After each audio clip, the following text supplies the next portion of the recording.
Olá, seja bem-vindo a mais um Papo do Pendura, o podcast do canal Você Entendeu Direito? E hoje estou aqui com ninguém menos, ninguém mais do que o Kobayashi. Seja bem-vindo, Kobayashi. Muito obrigado, Tabata. Estou muito feliz de estar aqui com você, conhecendo o seu estúdio, do Egito, da justiça. De uma salada de coisas e aqui. dos felinos, né? Sim. Muito feliz, muito obrigado pelo convite. O estúdio faz jus ao papo aqui do Pendura, que é uma salada de assuntos. A gente varia, eu tava até falando antes de começar a gravar, que eu não gosto de brifar. A gente deixa o assunto fluir. E além disso... Mas fala muito, eu acho, né? Porque tem coisa... A Deus da Justiça é o conceito profissional do podcast. A coisa do Egito são as questões pessoais, né? Que é uma coisa que você gosta pessoalmente.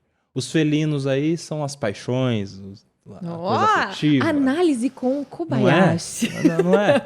Além de comentarista político, tá analisando que tudo comunica, não é? Eu acho que tudo comunica. E eu gostei bastante aqui. É um espaço muito bonito. A cor roxa, ai que bom. Legal. É um ambiente Mas que eu gosto. Mas você sabia que eu sou daltônico? Eu tenho dificuldades com cores. Jura?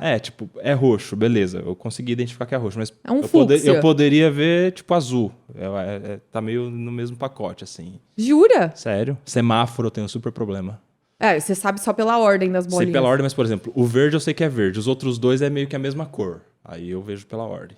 É diagnosticado mesmo? Não precisa de diagnóstico dos testes do Google, né? Uhum. Tem alguns testes que você faz e vê. Caramba! Então tem essa dificuldade de cores. Por isso que eu tô sempre de preto, cinza ou branco. Pra não ter problema de... que ali você não tá numa salada, às vezes você tá com um verde limão e acha que tá com azul. Eu tinha muita dificuldade de combinar... Então é mais preto, fácil. branco e cinza. É mais fácil. Vai por neutro. Ó, curiosidades do Kobayashi. E além de ser comentarista político na Jovem Pan, quem que é o Kobayashi? Eu sou casado, sou pai, sou advogado, e sou filho, sou irmão. Então tenho 33 anos, sou do interior de São Paulo, também sou conselheiro na OAB, sou comentarista na Jovem Pan. É advogado. Sou advogado. Advogado por vocação, aliás. Eu acho que é a coisa que eu tenho uma convicção de que eu acertei na carreira, que eu gosto muito da advocacia. Da advocacia é o quê? Contenciosa, consultiva? A advocacia contenciosa é o que eu faço. Né? Porque tem que gostar, né? Tem que ter uma paciência, sim, não tem, Koba? Eu perdi a paciência.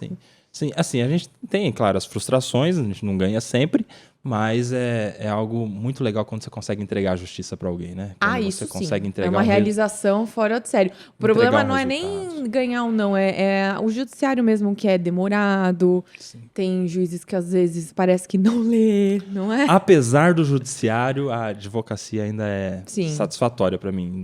Eu gosto muito. E você sempre quis ser advogado? Não. Na faculdade, inclusive, de Direito, eu não queria ser advogado. Eu queria ser delegado inicialmente, porque eu tinha bons professores delegados, então eles eram referências, eu gostava muito. As aulas de penal sempre eram as aulas de penal. Né? Eu gosto muito de Direito Penal, apesar de ter ficado muito tempo sem advogar no Direito Penal, mas eu gosto muito de Direito Penal por essas referências que eu tinha na faculdade mesmo. Os professores da minha faculdade, lá no interior de São Paulo, na Toledo de Presidente Prudente, eles são da área penal. É uma faculdade que forma muito penalista, né? E muitos delegados, muitos promotores de justiça, advogados criminalistas. Então eu queria ir para essa área, mas eu queria ser delegado primeiro e depois queria prestar concurso para o Ministério Público, porque eu era estagiário do Ministério Público, né? Eu fiz estágio no MPF lá em Prudente. E gostou? Gostei demais. Uma mega experiência. Fui estagiário de alguns procuradores da República, assim, que são até hoje referências na área do direito para mim, sabe? De seriedade, de compromisso, de estudo. Quem? Dr. Tito Lívio Seabra e Dr. Eles não são assim conhecidos amplamente, são conhecidos na região, né? Porque deveria ser, porque se são pessoas aplicadas, deveria ser conhecido. E o Dr. Luiz Alberto Gomes. Então, assim, são dois professores, procuradores da República, discretos e que no trabalho, assim, foram de extrema importância. E o que você fazia lá no dia a dia? Eu fiquei um tempo cuidando da área ambiental, lá, minutando, analisando o processo e fazendo as minutas de algumas peças de defesa de área de preservação permanente e algum outro tempo cuidando de questões de improbidade pública.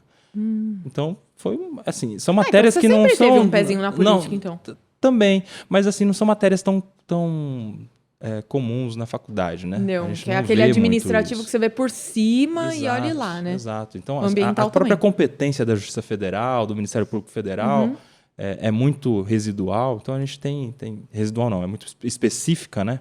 E aí a gente via só nessas ocasiões, assim, do MPF. Tanto que é um concurso concorridíssimo, né? De estágio do MPF. Até porque é remunerado. Então, estágio no interior, bem remunerado, era... Já é um briga unicórnio. de foice para entrar, claro. Unicórnio. Claro. E foi uma experiência muito legal. Mas você tem olho puxado, já passa. É revolto. Eu fico revolto. É incrível como vocês são mais inteligentes, gente. Eu não consigo entender. Não, isso gera uma pressão que É não uma corresponde cobrança, né? muito Porque bem à realidade. todo mundo tem que ser inteligente. Se tem um japa um pouquinho mais escorregadio... Então, e aí é interessante, porque eu era um péssimo aluno. Principalmente no ensino fundamental, médio, assim. Nunca fui de muitas notas boas, nem na faculdade, de tirar 10. Sempre tive ali no meio, sabe? Mas era quietinho? Não era dos não. Então. Também não era quietinho. Mas não era dos piores, também não era dos melhores. Eu tava sempre ali na faixa do meio. Nunca terminei um caderno, por exemplo. Essas coisas de fazer trabalho, de entregar no prazo. Sempre fui desorganizado mas isso é seu lado na faculdade. advogado, então. Pois é. Mas na advocacia eu nunca perdi prazo. É importante dizer. Porque a gente aprende a ser na marra, né? Disciplinado. A gente se organiza no caminhar da carreira.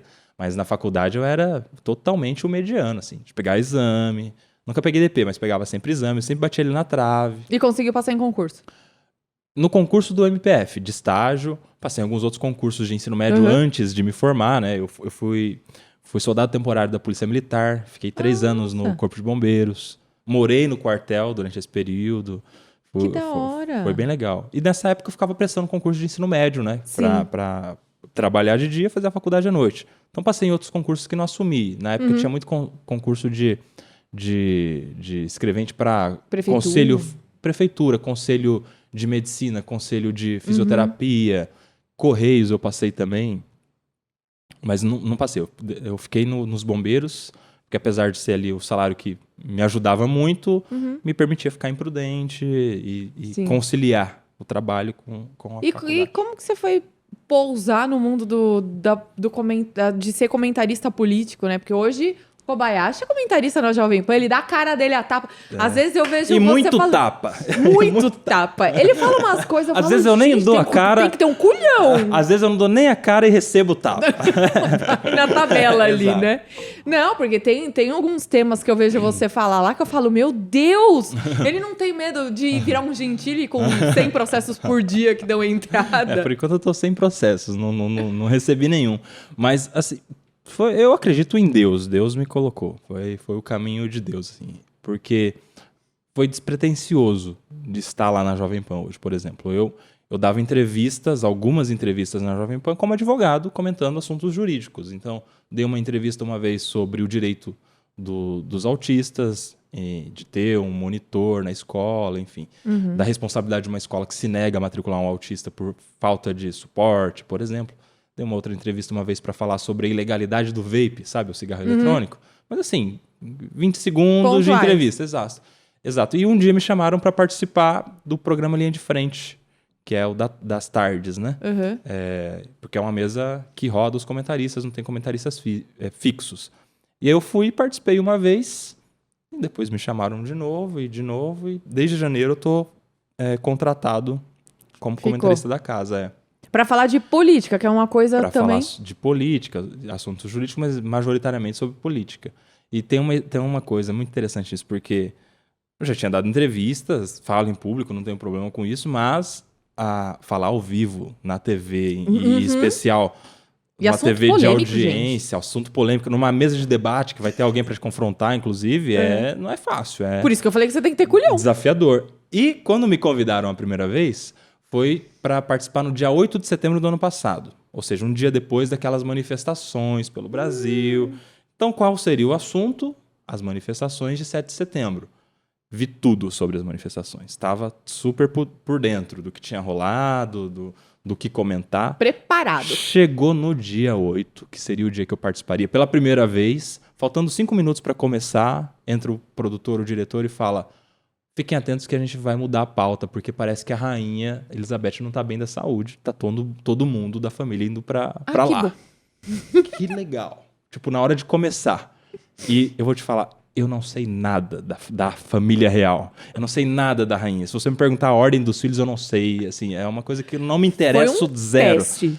Exato. E aí entrou no ar com esse assunto e foi rodando a mesa. Eu abri aqui os sites de notícia e cada vez que vinha para mim eu falava o que tinha acabado de ler em um parágrafo. Voltava, o outro falava o outro parágrafo. No Esse meio é o do jeito programa, advogado de fazer no meio do improviso. programa, a rainha falece. E é dada a notícia ali em tempo real. Acaba de falecer, Rainha Elizabeth e tal. E aí é breaking news, né? Tipo, Para tipo, tudo. Isso. É pra comentar de verdade o negócio. Todo mundo ligando na TV pra saber da notícia que tinha acabado de acontecer. Aconteceu? E eu continuei. Virou um canal de fofoca. Vinha pra mim, eu falava sobre o que tinha acabado de ler, ou comentava o comentário, né? Os colegas falavam alguma coisa Troca e eu a comentava. palavra. Faz que nem aqueles trabalhos na escola. Você troca as palavras do trabalho do amigo pra entregar. Eu fazia perguntas para os colegas. Então, assim, mas assim, extremamente ali numa situação desconfortável, de nervosismo, de primeira vez na TV, ao vivo. E pensei, poxa, acho que fui mal, não vão me chamar mais. Mas Deu certo. deu certo, Foi me o chamaram, e aí eu fui. É o teste do improviso, Koba. Também. Você foi com 2 pés no peito, entendeu? Pra falar assim, vamos ver se esse cara aguenta. Pois é. Aguentou, não saiu todo borrado, tá bom, já tá lá. Pois é.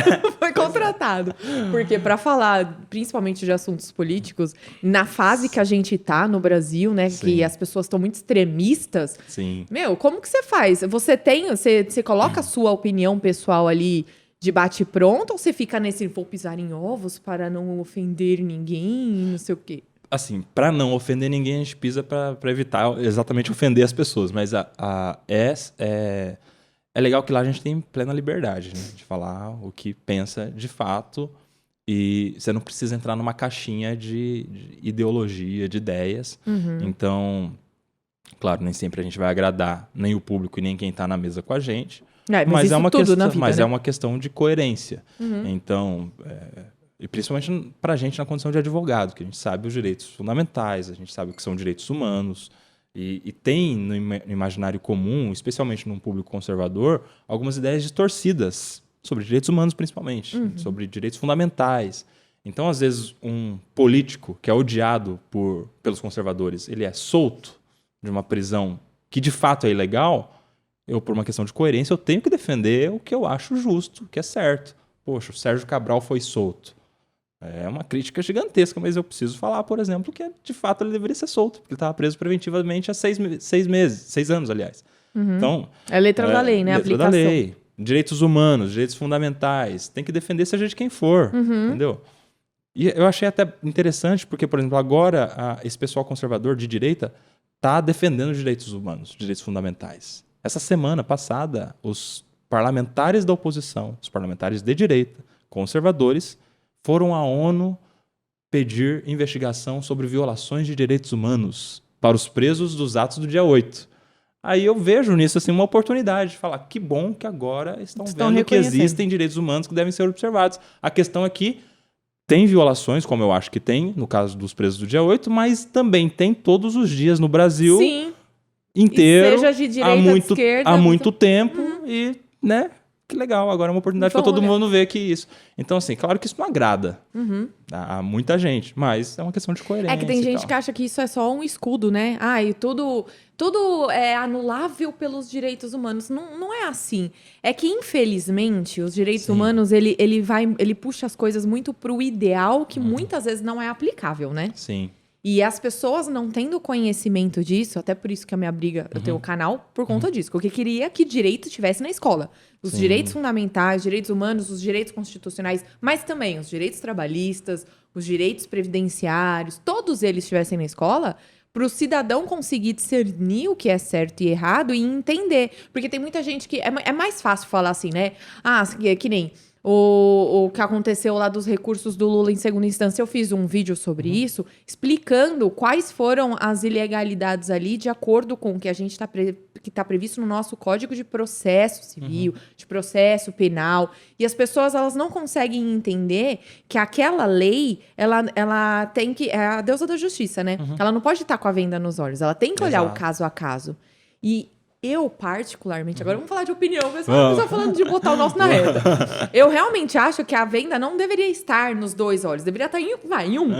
Tipo, você tem que aplicar a lei, mas você tem que olhar se a lei não tá sendo... uma espiadinha pra ver se não tá sendo distorcida. Porque, realmente, se a gente for aplicar também literal a lei, o sentido literal da lei, tem muita coisa ali que tem falhas, né? A gente tem muitos buracos nas nossas leis que prejudicam a aplicação.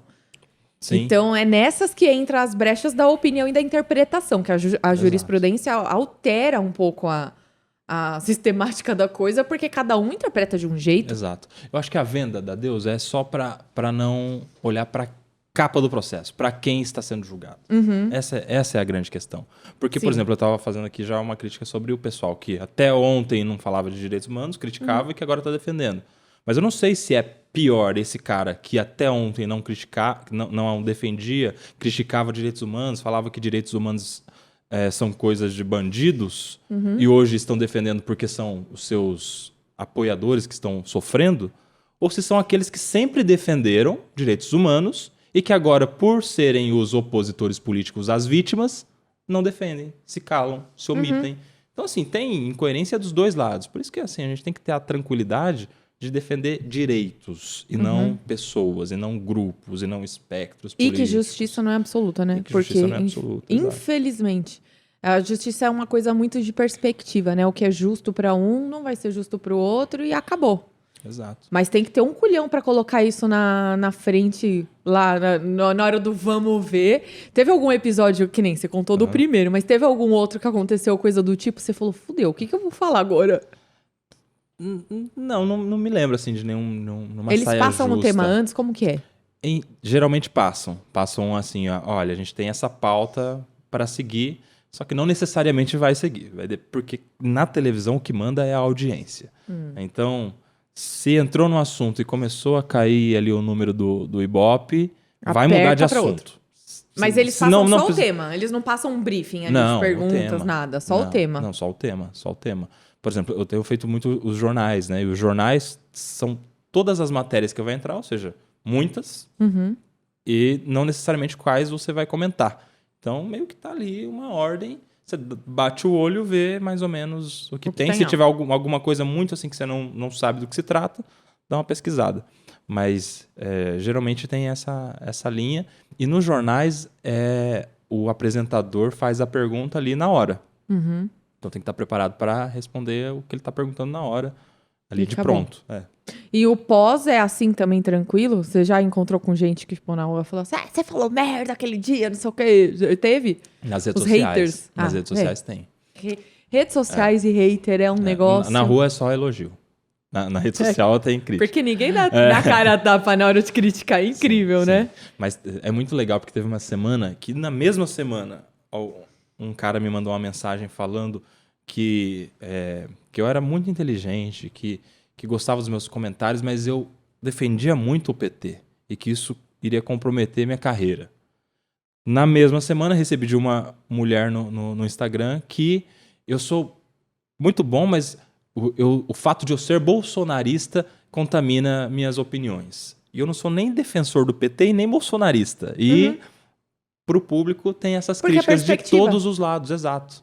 É aquela coisa, é clichê, mas essa coisa de apontar e tá os dedos pontados para si é o que muda mesmo. Só que essas ainda são críticas assim, que você dá para ler, né? São pessoas educadas, mas tem gente que já pegou umas coisas que ameaça, tipo, seus filhos. Você tem uma filha? Tem um filho. Não, ameaça eu nunca recebi, mas assim, tem umas que são xingamentos mesmo, assim, são injúrias, ofensas. Sim, porque a pessoa nem sabe da sua vida pessoal, tá lá xingando até sua tataravó. Mas, assim, alguma semana que eu tiver com pouco prazo, eu vou dar uma testada, assim, eu vou representar esse cara. Vou fazer um boletim de ocorrência, fazer uma interpelação judicial, para ver só para ver se rola o que de fato ele está querendo dizer com essas palavras. Porque você não tem tempo, né? Só que já chegou a machucar? Porque tem que criar uma casca pra dar cara a tapa, não tem como. Mas eu tenho, assim, uma facilidade de não me influenciar por isso. Nem pela crítica, nem pelo elogio. Assim, é uma coisa que eu tenho já há um bom tempo. De, tipo, não... Eu acho que isso é necessário pra quem trabalha com mídia, sabia? Com comunicação. Com certeza. Porque se for se importar... Eu, no começo do canal, eu postava os vídeos, eu que editava, eu que pautava, eu fazia tudo. Só que na hora que eu publicava, eu não abria mais o vídeo. Eu ficava morrendo de medo de ler os comentários. Porque era na época que, assim, hater virou moda. Todo mundo era hater, ninguém elogiava. Não tinha esses fã-clubes da vida. Era só a galera metendo o pau. E prego que se destaca é o mais martelado, né?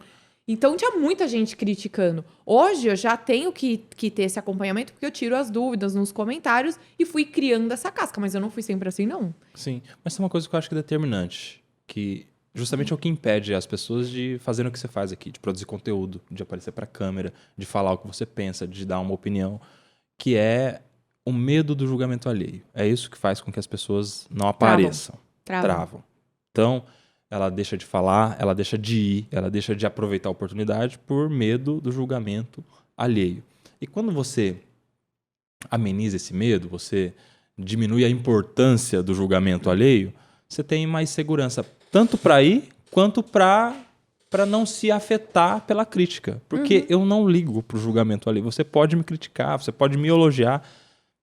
Eu sei bem quem eu sou e o que eu penso. De repente, alguma crítica ou algum elogio podem me fazer refletir. Sim. Mas não necessariamente vai me impactar, entendeu? Sim. Eu não sou uma esponja que o que vier vai ser absorvido. E essa coisa que você falou é legal pontuar também, que às vezes a pessoa ela não começa assim. Né? Eu dei o meu exemplo porque eu não comecei assim. Eu comecei me importando. O que importa mesmo é você começar. É só vai. É a regra do só vai. Que é o maior poder do ser humano. Aliás, é o maior poder que existe no mundo, que é do ser humano, que é o de começar algo. Esse é o maior poder. Que muitas pessoas não aproveitam. Não aproveitam. Tá preparando, tá no tempo certo, tá... Prepara demais e executa de menos. Exato. Eu acho que esse é o problema. Porque esse medo trava, só que a pessoa precisa entender que, ainda que ela faça aquilo todo dia, você ainda sente frio na barriga quando você vai participar de algum tema que você se sente desafiado. É o desafio, é a mudança, é sair da zona de conforto que vai existir para sempre. A pessoa não tem... A gente que fala para as câmeras, vai dar palestra, todo mundo acha que acostumou. Fui dar palestra lá na UAB, que a gente deu uma palestra juntos, inclusive. Eu tava super nervosa antes de entrar. E aí o Diego falou... Imagina, Tabata, você tem o canal, você fala todo dia lá pra câmera. Falei, gente, não é a mesma coisa. Porque cada tema e cada situação e cada dia. Somos seres humanos. Claro. Não teve dia que você foi participar de programa que você tava com o saco na lua e você teve que vestir uma máscara e falar, não, vamos lá, vamos deixar a vida pessoal de lado. Sim, todo mundo tem um dia melhor, o dia pior, isso é natural. A questão é não deixar isso afetar minimamente, assim, de alguma maneira o trabalho. A questão é fazer ali o que tem que ser feito sem deixar que isso impacte, né, o trabalho. E além de comentarista lá da Jovem Pan, no seu escritório, hoje você é focado em quê? Olha, eu fiquei muito tempo trabalhando com direito público. 5 anos trabalhando só com policiais militares. Então, advogava majoritariamente nas questões da fazenda pública, salário e funcional, né, de policiais militares, e em crimes militares, no Tribunal de Justiça Militar. Que interessante. E para esses policiais militares, as outras áreas da vida. Então, o policial militar tinha problema de divórcio, a gente advogava na família. Ele fazia um bico no mercado, precisava reconhecer algum direito trabalhista, a gente fazia trabalhista. Ele batia o carro no acidente de trânsito, a gente fazia a reparação civil. Então, eu fiquei por 5 anos atendendo esse público. Tinha muita facilidade, porque eu já tinha sido um policial militar do Corpo de Bombeiros, então facilita a linguagem, facilita... Já sentiu na pele o que eles passam, né? Exato, a compreensão até mesmo do regime militar, né, jurídico, da hierarquia, disciplina, do regimento interno, do código de disciplina, né, da polícia militar, então tinha essa facilidade. E depois que eu saí desse escritório, eu precisei ampliar o leque e hoje atuo com um leque mais ampliado. Mas o que eu faço mesmo é muita sustentação oral. Para outros escritórios, outros departamentos jurídicos, é o que eu faço mais. Mas assim. você recebe a tese pronta. Eu pego para o momento da sustentação. A diligência mesmo. Vai lá e faz a sustentação. Só que porque assim, os advogados não sei o que acontece. A maioria não quer fazer a sustentação oral, foge. E aí entra o problema da oratória que a gente estava falando, né? Sim. Mas assim, não é só a sustentação. O trabalho da segunda instância eu faço, são os memoriais, a visita aos desembargadores, previamente, os que vão julgar, e a sustentação. Então, tem esses 3 passos que é o trabalho que eu faço para os outros escritórios. E sim, são muito poucos os advogados que fazem a sustentação oral. Sabe que eu fiz uma vez. A primeira vez que eu fui pro tribunal fazer sustentação, eu fui de supetão. Era uma briga de guarda. Era o pai que queria ficar com o filho de 4 anos aqui no Brasil e a mãe estava mudando para os Estados Unidos e queria levar a criança. E aqui no Brasil, a nossa justiça, ela sempre preza pela mãe do que pelo pai, a maioria das vezes. Culturalmente, né? Culturalmente. E acha que Estados Unidos é melhor do que o Brasil. Então, eu tinha um puto de um desafio, tanto é que, assim, eu enrosquei o máximo que eu pude no processo, porque durante o processo o menino ficou aqui. Só que eu precisei fazer a sustentação oral no tribunal, porque eles estavam falando que os Estados Unidos dá mais oportunidades. Minha sustentação oral foi meio que um chacoalhão nos desembargadores, falando assim, se vocês, que são do judiciário, estão falando que o Brasil é uma merda para crescimento de um cidadão, gente, qual que é o exemplo que a gente vai dar? E assim, o cara era um puta de um paizão. Ele não era um pai relapso, que estavam querendo brigar só pra um cutucar o outro. Ele era um pai... Tanto é que ele perdeu a causa e mudou para os Estados Unidos, porque ele não ficou longe do filho dele. Então, eu levei memoriais, levei foto para comparar. O menino mudou a fisionomia, morando com o pai, morando com a mãe. Tentei convencer, mas, Koba, eles botam lá o reloginho para bater os 15 minutos da sua sustentação oral, ficam conversando, tomando cafezinho. Aí, a louca, parei de falar. Porque eu comecei a falar, eu vi que eles começaram a conversar. Além de ter achado um puta desrespeito, porque, porra, eu tava fazendo uma sustentação e era a minha primeira sustentação. Eu não tava entendendo se era pra eu continuar falando, porque era a minha primeira sustentação. Eu parei de falar e fiquei esperando eles pararem de conversar. Aí eles pararam de conversar, assim, olharam, aí o presidente da mesa, né, falou, acabou? Falei, não, tô esperando vocês prestarem atenção. Aí ferrou. Aí você falou a isso? ladeira. Falei. Pareceu um desafio. Porque aí os cabeça branca tudo, né? O que essa menina acha que é? Aí eu falei assim, não, tô esperando vocês prestarem atenção. Aí o presidente da mesa falou, não, pode prosseguir. Aí que eu percebi que era, assim mesmo. E o tempo rolando lá. Aí falei tudo com aquela... Ainda bem que eu levei meu cliente junto, porque ele viu que a minha parte foi feita. Porque nessas de cliente, eu sempre acho que o problema é o advogado, né? Falei. Aí o presidente ficava trombando no microfone. Ai, desculpa. Aí tocava um negocinho da mesa. Ai, desculpa. Nossa, aquilo tava me dando um ódio. Acabei de falar, ninguém prestou atenção em nada. Chegou no final, o presidente da mesa falou, acabou a sustentação, então eu vou ler o voto. O voto já estava pronto, eles não quiseram mudar, não fizeram nada. Eu olhei e falei assim, cara, eu vim aqui, tô cagando de medo de falar na frente de 7 desembargadores. Os caras não prestaram atenção, leram o voto lá e o voto falava... No voto estava escrito que nos Estados Unidos tinha mais oportunidades. E aí, na hora que acabou, o presidente falou, mais alguma coisa, doutora? Acabou, finalizou, porque acabou. Era pra eu falar, não, muito obrigada, e sair. Falei, não estou feliz com a decisão. Você falou? Tá louca. E saí. E aí, tipo, outros advogados vieram falar comigo na hora que eu saí, né? Não vieram falar assim, mano, você é louca, mina? De onde você surgiu? Foi quase isso.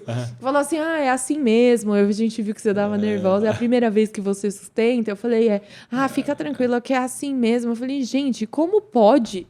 Eu fiquei muito revoltada esse dia, Koba. Mas fica mesmo, fica. Como que você faz pra engolir quando... Você pede atenção quando eles não estão prestando ou não? Você só faz sua parte e foda-se? Não, eu faço a minha parte, mas assim...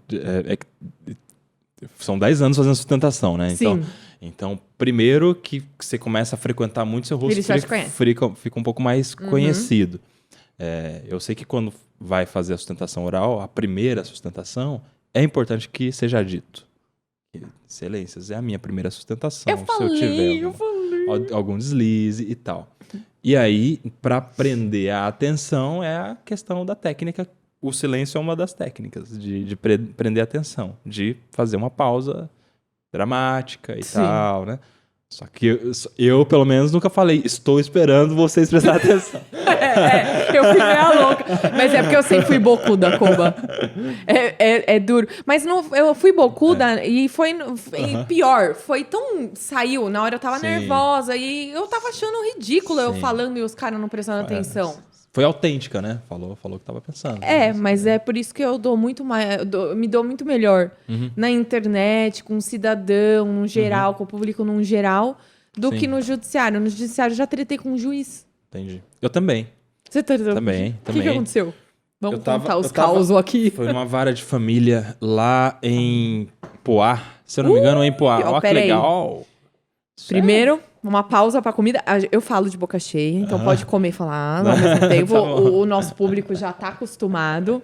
Olha. Eu quero agradecer os beliscos do Mais Fácil Padaria, que é a padaria que tem aqui perto. Eles sempre mandam essas gordices. Rodrigo, Kelly, muito obrigada. É uma Obrigado, delícia. Rodrigo e Kelly, da Mais Fácil Padaria. Mais Fácil Padaria. É que você não é aqui da área, mas você vai gostar. É um lanchinho natural. Isso aqui é crosta de parmesão. E isso aqui é Catarina de, acho que deve ser peito de peru e queijo. E o bolinho, que é uma delícia. Muito então fica à legal. vontade, você vai falando, eu vou comendo, tá? Tá, depois a gente troca. Tá, depois eu engato aqui e você fala. Eu não lembro o que eu tava falando. O que eu tava falando? Você tava contando do caso da família que deu BO com o juiz. Eu tava no começo de carreira e eu fui fazer uma audiência de família lá em Poá. E tava com um cliente que era policial militar aposentado, né? Eu advogava para os policiais militares e tal. E em algum momento acabou a audiência, não teve um bom resultado para o meu cliente, e aí a gente saiu, foi para uma sala do lado reservada e eu estava conversando com ele, explicando que tinha a possibilidade de recurso e tal, que ele não precisava se desesperar, que aquela era só uma primeira decisão e que a gente tinha elementos suficientes para recorrer. E quando eu estava conversando com ele, entrou um policial, segurança do fórum, na sala onde eu estava conversando reservadamente com o meu cliente. E não pode. Prerrogativa da advocacia, artigo 7º do Estatuto, eu posso conversar com ele. Mas começo de carreira você fala assim, porra. Mas não foi nem eu que briguei. Por quê? Porque o policial que veio era um cabo e o meu cliente era sargento. Então, o meu cliente é superior hierarquicamente ao cabo. E ele não ficou feliz de um subordinado vir e ficar em pé ali como se ele fosse alguém violento, alguém perigoso. E ele começou a questionar o cabo. Você pode me dar licença? Por que você abriu? Eu não gostei que você abriu assim, a porta desse jeito, foi desrespeitoso, e o cabo já falou que não, que estava fazendo o trabalho dele. Enfim, eu sei que começou uma briga do meu cliente, sargento aposentado, com o segurança do fórum, que era um cabo trabalhando na segurança. Tranquilo. A treta que eu ia contar, Só eu acho que eu já desisti de contar. Só que isso foi praticamente na porta ali, na sala do lado da sala da juíza, e a juíza veio saber o que estava acontecendo, aquela gritaria entre os dois, e eu tentando, né, diminuir ali. E a juíza começou a dar razão pro policial do fórum, claro, né? Cabo. Exato. E ele gritou comigo, não sei o que, dela, eu sou testemunha, foi mesmo. Eu falei, a senhora não é testemunha de nada, a senhora chegou aqui agora, e não sei o que, e aí virou uma briga. Os dois brigando um com o outro e eu brigando com a juíza de que ela não era testemunha de nada porque ela tinha acabado de chegar, ela não sabia do que estava acontecendo de fato. E aí eu comecei a falar falei, cabo, cuidado, viu? Cuidado. Por quê? Porque o cabo não pode respeitar o superior porque é procedimento disciplinar, ele responde. Naquela época, dava até prisão disciplinar. Mesmo numa situação que o superior não estava no exercício da função. Exato, não estava. Tem que respeitar, tem que ter a questão da hierarquia e tal. Mas eu falei totalmente nesse sentido. Falo, cabo, cuidado, ele é sargento, cabo, cuidado. A juíza já achou que eu estava ameaçando o cabo. Ou com cuidado. Como se, cuidado, porque senão eu vou fazer algum mal para você, como se fosse uma ameaça. E mandou o cabo ir fazer um boletim de ocorrência. Isso aí virou um boletim de ocorrência. Eu tive que ir lá me defender no boletim de ocorrência. Claro que isso foi arquivado, né, de primeira. Enfim, isso foi assim, essa foi a treta. Uma treta gigantesca. Ah, não, eu tive treta, mas foi no meio da audiência. Só que você vê um detalhe. Grande coisa a juíza ser testemunha do boletim de ocorrência. Arquivou do mesmo jeito. É isso que, antes de eu contar do meu caso, é isso que eu queria puxar. Ainda bem que você falou isso, que eu queria puxar de gancho. No fim da história, entre 4 pessoas, são 4 pessoas, independente do que cada um faz ali. Não tava durante a audiência. Então quem que manda? Quem que tem razão? Ela não é a presidente de uma conversa no corredor, né? Acabou. Ela é um ser humano também. Exato. E prerrogativa de advogado, para quem não sabe o que é São coisas assim, são os direitos do advogado que precisam ser respeitados dentro de um processo ali que tem que ser seguido. Assim como a gente tem que cumprir prazo, os servidores públicos também têm que cumprir prazo. Assim como a gente tem que ter certa diligência, certa postura, eles também têm que ter. E tem uma ordem para as coisas que devem ser obedecidas. Não é porque um juiz é hierarquicamente superior ao advogado, numa situação de uma audiência, que ele pode pisar no advogado, que foi o que aconteceu comigo, Koba. Eu numa audiência, e eu no começo da carreira... A gente não aprende na faculdade a parte da prerrogativa, né? A gente depende muito... Por enquanto. Pode pôr. Mas é verdade, depois eu te explico isso. Mas... Vamos falar disso. A gente não aprende essa parte mais de gestão da nossa carreira. A gente aprende só do direito ali, nu e cru. E depende muito da OAB ser uma OAB que abraça o advogado, que prepara o advogado, enfim. Não foi o que aconteceu comigo, né? Porque eu tenho péssimas experiências no começo da minha carreira com a OAB. Coisa que eu até falei na palestra de Jovem Advocacia, que hoje já não existe mais. Hoje a OAB se atenta um pouco mais para o jovem advogado. Mas eu, na audiência, a gente vai morrendo de medo nas primeiras audiências, porque o juiz é quem vai decidir. Então, é Deus no céu, o juiz na terra. Você não vê o juiz como uma ferramenta, como você vê depois de muito tempo advogando. Você vê o juiz como o dono da razão. Eu, na audiência, a audiência rolando, a assistente dele escrevendo a ata da audiência e o monitor espelhando tudo que ela estava escrevendo do que tinha sido acordado ali. E o juiz pegou e começou a falar umas coisas que ele estava errando nos dados. E aí eu falava, excelência, ordem, excelência, para corrigir. Aí ele, doutora, cala a boca que eu não dei a voz para a senhora agora. Falou bem assim, Koba. Eu olhei e falei assim, mas excelência, eu ia falar, mas é porque tá errado a ata. Doutora, eu já falei que eu não vou te ouvir, eu vou precisar te tirar da sala? Assim. Aí, beleza, aí eu fiquei quieta, né, porque ele faz a gente passar esse carão na frente do cliente. O cliente acha que a gente tá sendo idiota. Enfim, passou, ele redigiu, o assistente redigiu tudo. A hora que acabou, eu falei assim, excelência, eu ainda não te devo... Passou a audiência inteira, ele me dá a voz. Chegou no final, na hora de assinar, porque eles imprimem pra gente assinar, eu falei, excelência, eu não vou assinar porque você errou nisso. Doutora, fique à vontade para se manifestar nos autos quanto a isso. Ele não corrigiu a ata por questão de orgulho, turrão mesmo. Eu tive que me manifestar depois, tive que acionar a OAB, aí você aciona a OAB, ela te defende nessas situações, né, de prerrogativa, para ir lá e parece que esse juiz ele já tem fama de ser... Ofensor de prerrogativa. O rei na barriga. E na hora que você tá despreparado, você não sabe o que fazer. Eu fiquei com aquela cara de pastel na frente do meu cliente. Pois é, mas isso aí você sabe que também há muito abuso contra jovens advogados por parte de autoridades, né? Porque pelo fato de ser jovem, não tem experiência, então ele vai achar que é assim mesmo, vai achar que é normal o que está acontecendo, e não é. E muitos jovens advogados também, por desconhecimento, ou são muito agressivos, ou são muito passivos. Claro que com o tempo todo mundo vai encontrando equilíbrio. E aí a gente até tem na OAB um trabalho novo, que é a vice-presidência da Comissão Estadual de Prerrogativas para a área da jovem advocacia, que tem justamente a finalidade de ensinar. É uma finalidade pedagógica mesmo, de conscientizar a respeito do que são prerrogativas, como usar as prerrogativas. Eu estou nessa vice-presidência. Então a gente participa de algumas subseções, ensinando quem está pegando a carteira, fala, existem as prerrogativas da advocacia, são essas, funciona desse jeito. Se você tiver qualquer problema, você segue esse caminho. Nossa, queria tanto isso no começo da carreira. A gente está multiplicando. É claro que é um trabalho que recomeçou agora com a gestão da Patrícia, né? E com o Pacheco na frente da Comissão de Prerrogativas, mas que já é importante, que não tinha isso até o começo do ano passado. Mas, Koba, como faz com quem mora em outras regiões que não é a OAB de São Paulo e a OAB não tem esse tipo de auxílio? Vocês vão fazer online? Hoje a gente tem, por exemplo, na oficina da advocacia, que é um negócio que a Patrícia criou agora, que é todo mundo que pega a carteira aqui e no interior recebe um cartãozinho black com um QR Code que ele acessa todos os dados da OAB, inclusive um curso que é a oficina da advocacia, que tem já uma aula de prerrogativas lá básica. Para começar. Isso aí já... Assim, o online é o que a gente consegue fazer por enquanto para o interior. Fora isso, a gente tem 21 coordenadorias regionais de prerrogativas.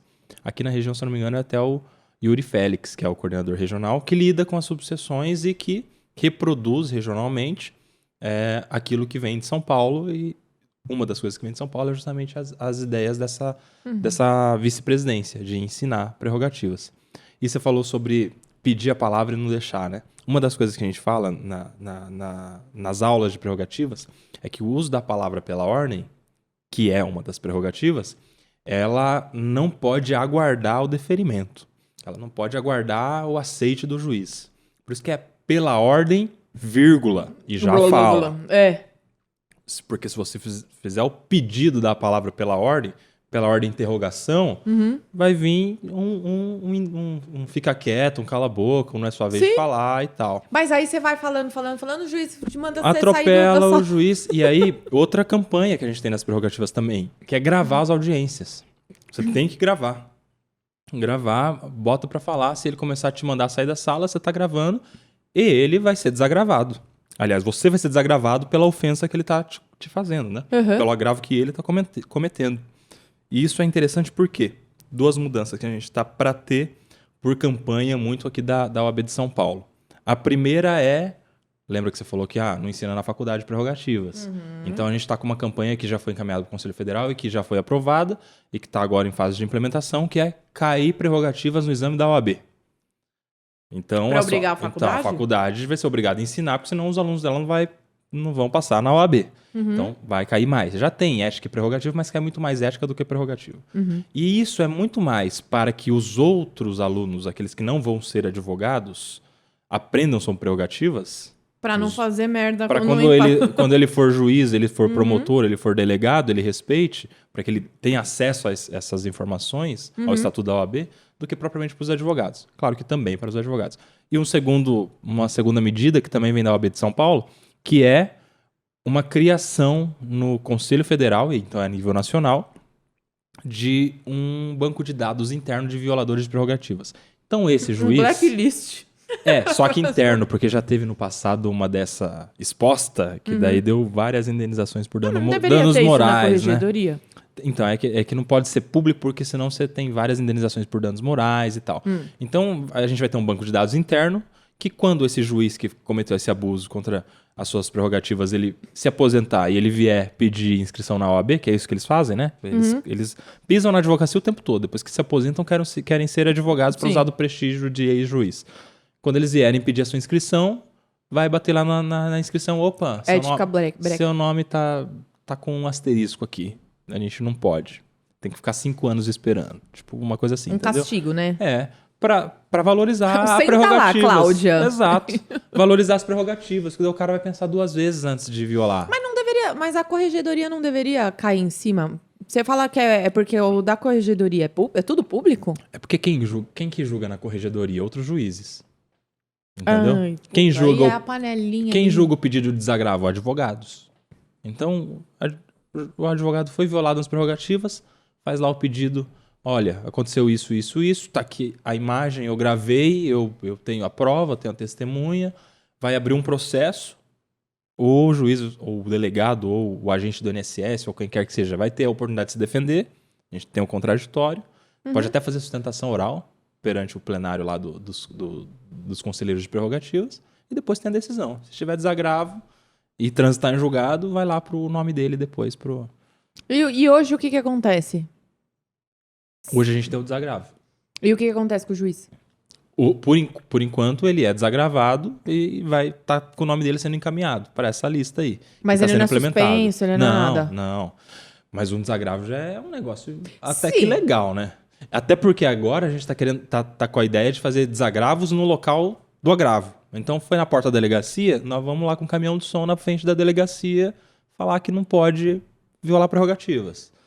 Mas aí se é um juiz, que é o que tem na maioria das vezes, que não se importa com a opinião alheia. Sim. Porque concurso tem estabilidade, eles vão tocar o dane-se. Sim, continua com o cargo. Só que o desagravo é meio que uma imunidade para os advogados chegar lá e sentar o pau no juiz sem ser processado, entendeu? O que você está fazendo de acordo com a lei, com o Estatuto da Advocacia. Mas aí a causa sai do juiz? Daquele juiz vai para outro? Dá para pedir. Em alguns casos, dependendo... Porque nessa o juiz vai querer ferrar. Se for ofensa, sim, dá para pedir suspeição e tal. Porque vocês são partes opostas em um processo administrativo, que é o processo de prerrogativas, né? Entendi. Pô, tá legal saber disso, eu não sabia. Mas muita gente não sabe, infelizmente. A gente está numa campanha gigantesca para tentar popularizar o que tem feito. Isso. Se você for advogado, segue aí Prerrogativas OAB-SP, tá tudo lá. Olha lá. Aí, ó, produção de conteúdo na internet, assim que eu gosto. Por isso que eu perguntei se não tinha online, porque aumenta o alcance, né? E esse tipo de coisa, só no dia a dia o advogado vai sentindo. E é muito de caso para caso. Tem um juiz em São Caetano que ele já, todos os advogados, já tem uma fama, não sei nem se você conhece, que ele dá opinião pessoal na sentença. Não. Uma vez caiu com ele uma briga de um inventário, eu tava defendendo um dos herdeiros e tinha mais 4. Então, era o mesmo advogado cuidando dos 4 e eu cuidando desse 5º.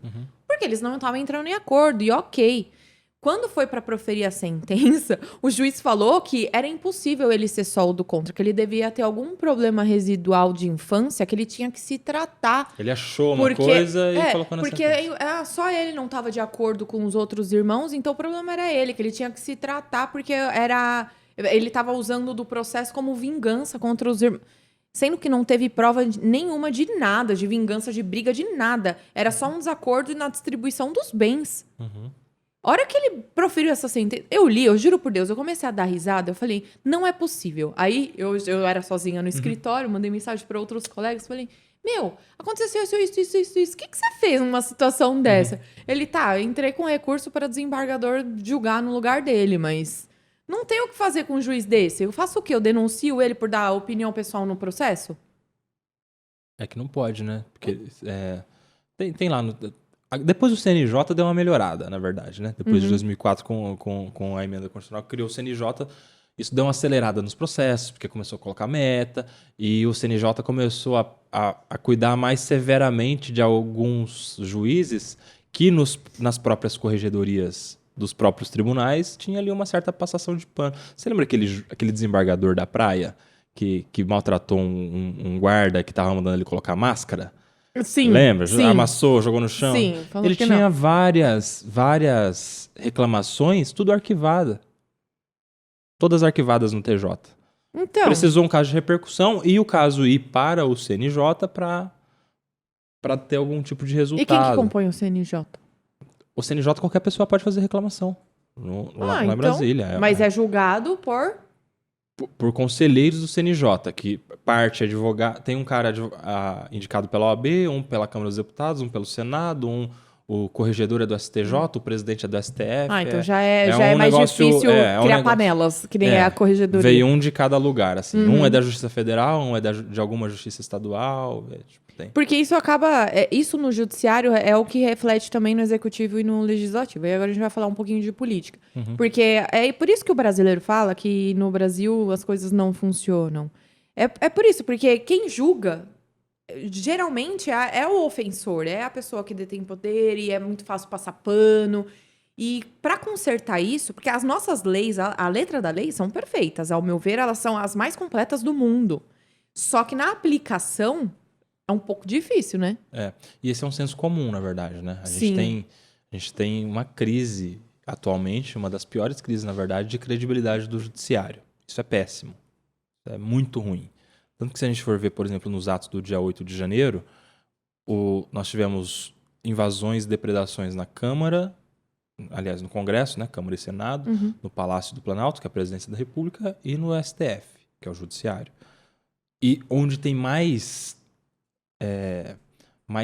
violência, tem mais atos depredados assim com violência, mais objetos quebrados, mais golpes em porta, Destruíram mais ainda foi no judiciário. Foi o STF. Foi no STF. Isso mostra que é muita coisa, né? Mas você não acha que o STF tá distorcendo? A gente tem assim... Aí agora vamos pra polêmica. Linha de frente. Vai levar um strike aqui. Mas, assim, a gente tá numa crise que poderia ser melhorada por alguns ministros. Por exemplo, a gente teve um discurso agora recentemente do ministro Barroso que não contribui em nada para a pacificação que a gente precisa. E vai ser o próximo presidente do STF. Como é que 50 e poucos milhões de pessoas que votaram no Bolsonaro vão admirar ou vão se reconciliar com o judiciário brasileiro se o chefe do judiciário falou recentemente que derrotou o bolsonarismo. Assim, pode discordar, ele é cidadão, ele tem a opinião dele. Não, mas ele é tem um que ser ministro. imparcial. Exato, ele é um ministro. A imparcialidade não existe mais, né? Exato, porque para o juiz que tem um cargo privilegiado, ele tem coisas que nenhum outro servidor tem. Ele tem vitaliciedade, ele tem o maior salário do judiciário. E vários benefícios, né? Vários benefícios. Auxílio terno, gente. Ele está na cúpula de um poder da República. Ele também tem alguns deveres que outras pessoas não têm, como o fato de não misturar a vida pessoal, opinião pessoal, com a vida pública dele. Só que quem coloca ele lá? E é o presidente da República, né? E outra, é do juiz, ele não basta ser imparcial, ele precisa parecer ser imparcial também. Porque senão, mesmo que haja uma decisão imparcial, se não pareceu imparcial, caiu um descrédito e a gente tem um judiciário nesse nível de crise que a gente está tendo. E não só ele, muitos outros. Né? A maioria lá na STF tá assim. Se você for ver, um juiz de primeira instância não pode ficar dando entrevistas por aí. Se der, ele vai ser certamente representado no CNJ. Vai ser punido, vai ser advertido. Mas lá na cúpula do judiciário, isso acontece direto. Quem é que julga os julgadores? Essa que é a questão, entendeu? Sim. Por isso que é uma crítica muito grande do CNJ ter vinculação com o STF. Do presidente do STF ser naturalmente o presidente do CNJ. Não poderia ter. O CNJ fica meio que refém, porque o presidente de um é o presidente do outro. Ou seja, ele vai ser o presidente do STF e também vai ser presidente do órgão que julgaria. Mas o presidente é só porque ele orienta os processos das coisas? Estou te perguntando como cidadão comum, tá? Tipo, porque o nosso público, ele não tem esse nível de conhecimento e é muito importante a gente deixar claro o que é competência de um e o que é competência de outro. O presidente, ele só preside ali a ordem das coisas, a ordem dos fatores que muda o resultado, ou ele tem o poder de veto? É assim, o STF é o órgão máximo do judiciário e o CNJ seria o órgão de controle de todo o judiciário. Não só do STF, do STJ, mas de todos os tribunais do país, todos os juízes do país e tal. Acontece que o fato do presidente do STF ser, por força de lei, ou da própria Constituição, também o presidente do CNJ, ou seja, quando muda o presidente do STF, ele já assume o STF e o CNJ junto. A gente tem uma dificuldade muito grande no CNJ, porque apesar do presidente não votar na maioria dos processos, tem alguns que são competência exclusiva dele, mas na maioria ele só preside a sessão. Mas ele está presente. Ele é o presidente da sessão, ele é o líder daquele grupo de pessoas. Como é que aquele grupo de pessoas vai votar alguma coisa contra o líder ou o tribunal do líder? Essa que é a questão. É uma coisa que vai além ali, né? Já inibe qualquer iniciativa de alguém que pudesse advertir um ministro ou qualquer coisa assim, entendeu? Até porque, assim, são indicações políticas que compõem também o CNJ, né? Não só do presidente da República, mas da Câmara, do Senado, do próprio Judiciário. Então, são pessoas que, por indicação política, claro que vão ter que honrar aqueles que o indicaram. Imagine só, os senadores indicam um representante para o CNJ e esse representante no CNJ começa a pegar no pé de um ministro do STF. O ministro do STF vai falar: quem indicou? Senhores senadores? Opa, tem um processinho seu aqui. Não é?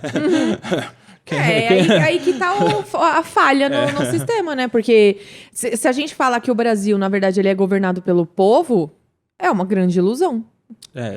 Assim, esse sindicalismo de indicações políticas não é o ideal. Só que a gente também não tem um modelo que supere isso. Teria que reformar a Constituição, tudo. Precisaria de uma reforma assim, que proposta tem de todo lado, mas até hoje não se viu nada que pudesse ser melhor do que o sistema que a gente tem hoje. Por exemplo, tem quem diga que tem que ter mandato para os ministros do Supremo. Eu acho que não tem que ter. Tem quem diga que não é bom o foro privilegiado. Eu acho que é bom que tenha. Assim, mas são opiniões. Até hoje a gente não sabe, só testando. Tem que mudar. E aí você vai mudar, já precisa dar muito errado. Mas você acha que vai mudar um dia?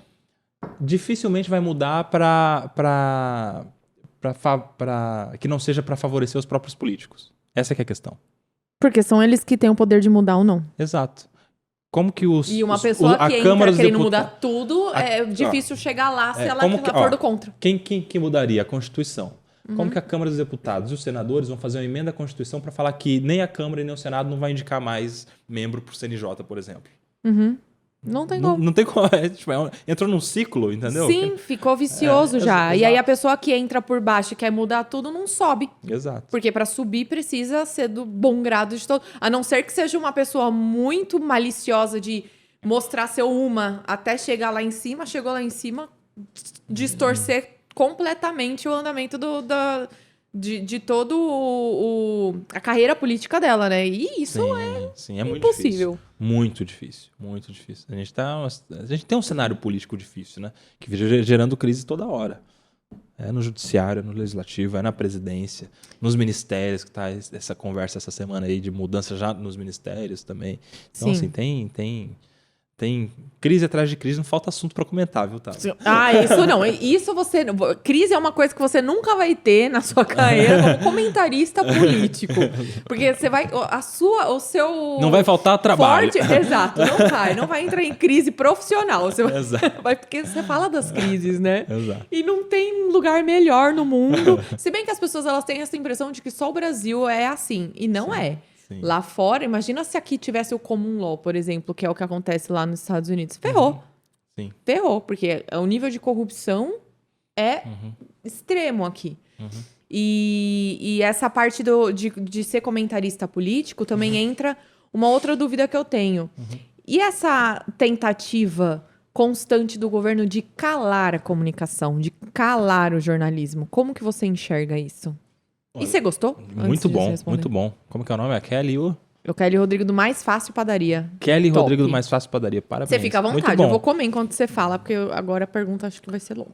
Ó, a tentativa do governo de calar a comunicação. A gente teve recentemente em discussão o PL das fake news, também conhecido como PL da censura, dependendo do ponto de vista, que na minha opinião não é um bom projeto. Que a gente precisa de regulamentação? Precisamos. Nós precisamos, sim, de uma regulamentação, em especial para facilitar o rastreamento de ilícitos praticados pela internet.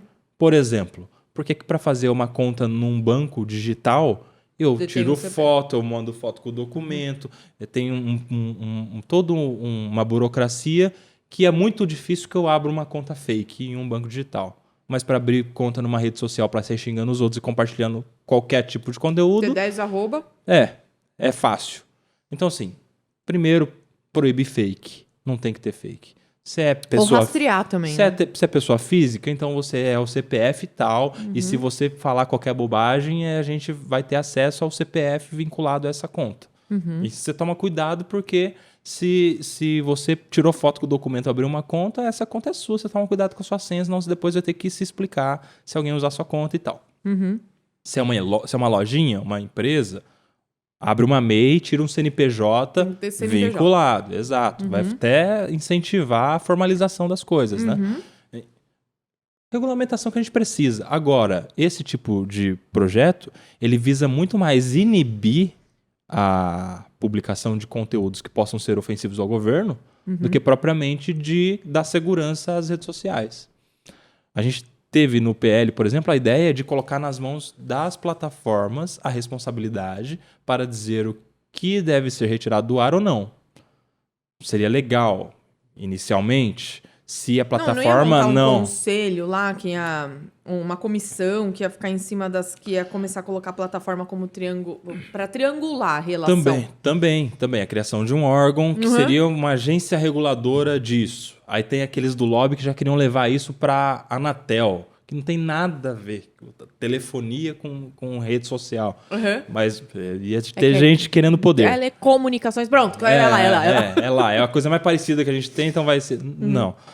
Mas do jeito que estava, ia colocar na mão da plataforma para que ela, com a faca no pescoço, ficasse vendo post por post. Essa aqui pode ser que daqui a pouco seja considerada ofensiva, então eu vou tirar. E se eu deixar e for considerada ofensiva posteriormente, eu vou ser punida. Ou seja, como vai ficar essa régua de terceirizar transição? O trampo também para a plataforma. Exato, mas só que assim, terceirizar com faca no pescoço, isso aqui é perigosíssimo. Então, assim, não é que a plataforma tenha liberdade para decidir o que é fake news, o que é desinformação, não. Ela não tem liberdade, ela tem que fazer um juízo de futurologia, de previsão, se Ela o tem que judiciário um dia vai achar aquilo Ela vai ter ofensivo. que ter. O certo é ela ter a obrigação de prestar todos os dados que forem solicitados. E acabou. E aí a justiça ser aplicada. A justiça tem que estar antes, cronologicamente, nessa ordem de coisas. Se eu vejo um fato que é potencialmente ofensivo, meu amigo, a gente tem procuradoria uma em cima da outra no governo e todo mundo tem acesso à justiça, vai lá e pede a remoção.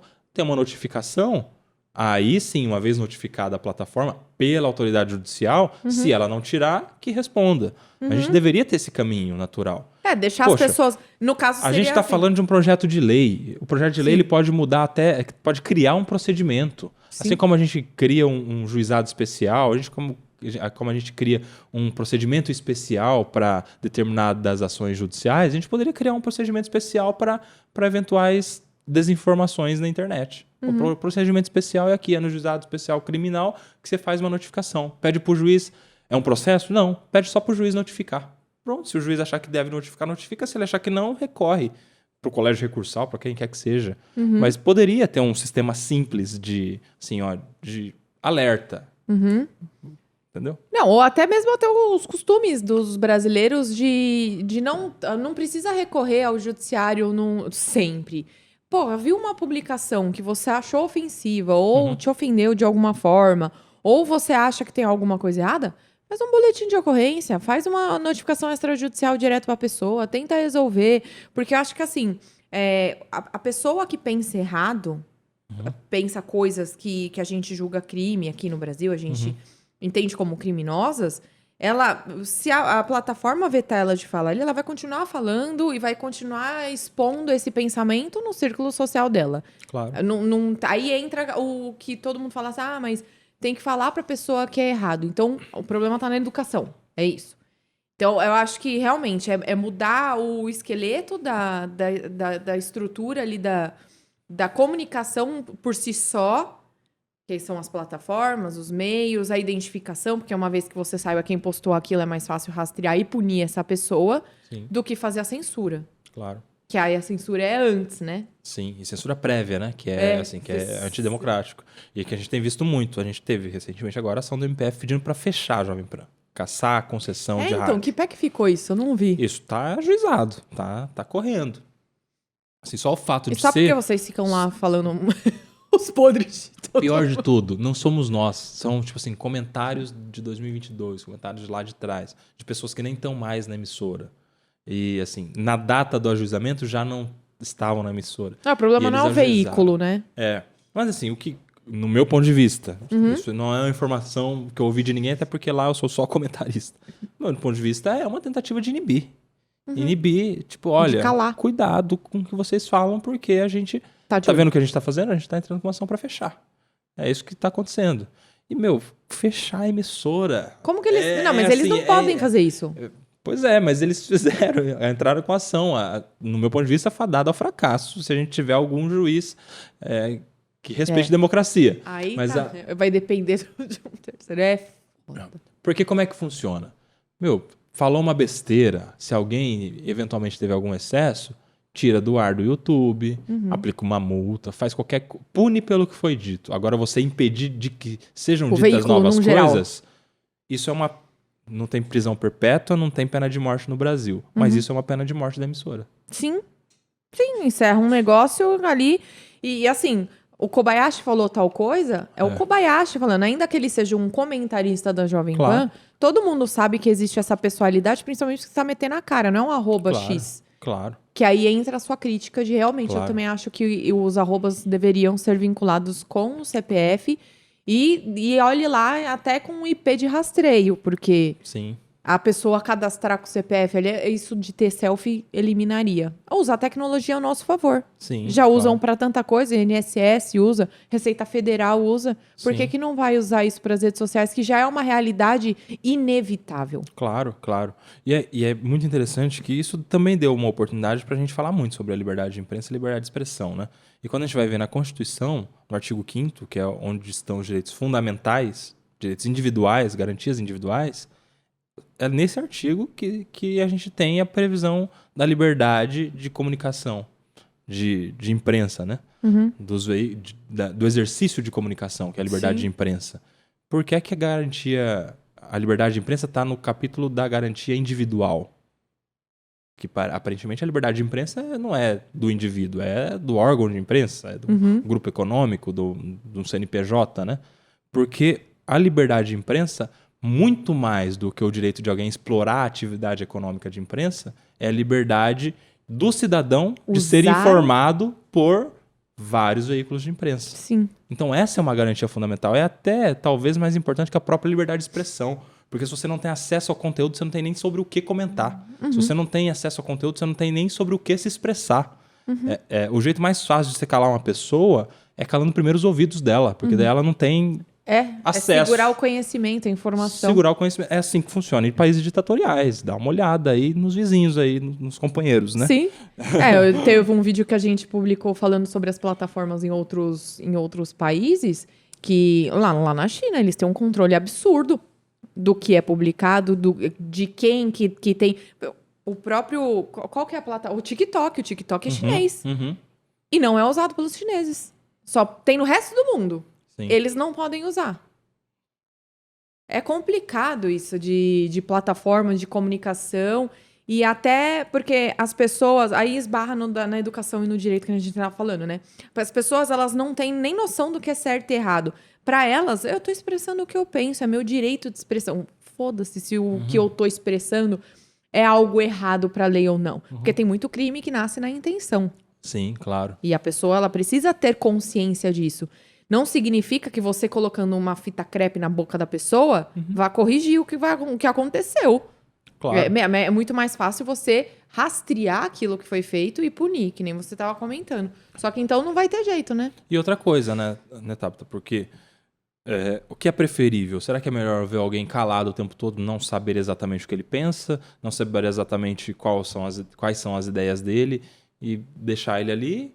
Ou permitir com que ele tenha toda a liberdade a ponto de revelar o que pensa, por mais abjeto que seja. Né? E aí eu escolho se eu confio nessa pessoa, se eu acredito no que ele fala. Eu falei exatamente isso no vídeo, Cuba. Falei, eu prefiro muito mais deixar um racista falar pra eu saber que ele é um racista até para que e me ele seja afastar. punido. Até para que ele seja punido. Eu tenho que dar liberdade para um racista falar na internet, opa, você é racista, você vai receber essa punição. Porque qual é a essência da penalidade? Se você tirar a conta dele, se você colocar uma censura prévia, ele vai continuar sendo racista na praça, na escola, no trabalho. Sim, aí vai achar que é porque só calou, porque não conveio. Exato. Mas isso daí é legal você falar, porque isso tem a ver com a essência da penalidade, né, Cuba? Sim. A essência da penalidade aqui no Brasil, aí envolve direitos humanos, é recuperar o indivíduo. Não é castigá-lo por si só. Sim. É a correção daquilo que foi feito. Então, se a gente acredita que a penalidade é para corrigir, por que a gente não aplica nesse sentido? Exato. Quanto mais penalidade, mais pessoas corrigidas. Seria essa a conta, né? Sim. Ou, se não for essa conta, tem uma confissão de que não tem efeito reparador a pena.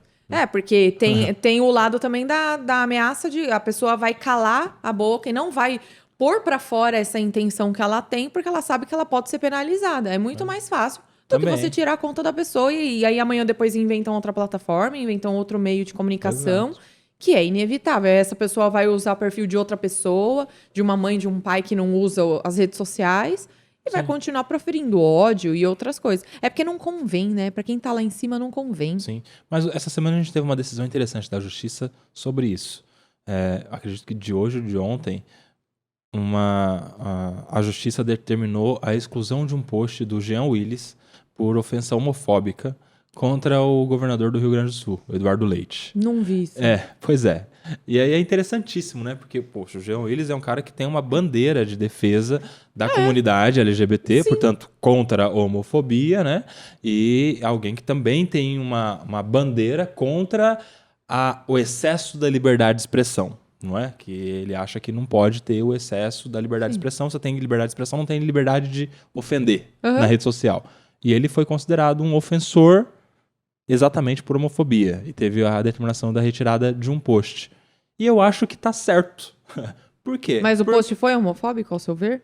A meu ver, sim. Eu não vi o post. Qual contexto? A gente teve a retirada das escolas cívico-militares e o Eduardo Leite, no Rio Grande do Sul, homossexual, manteve no âmbito do Estado a escola cívico-militar.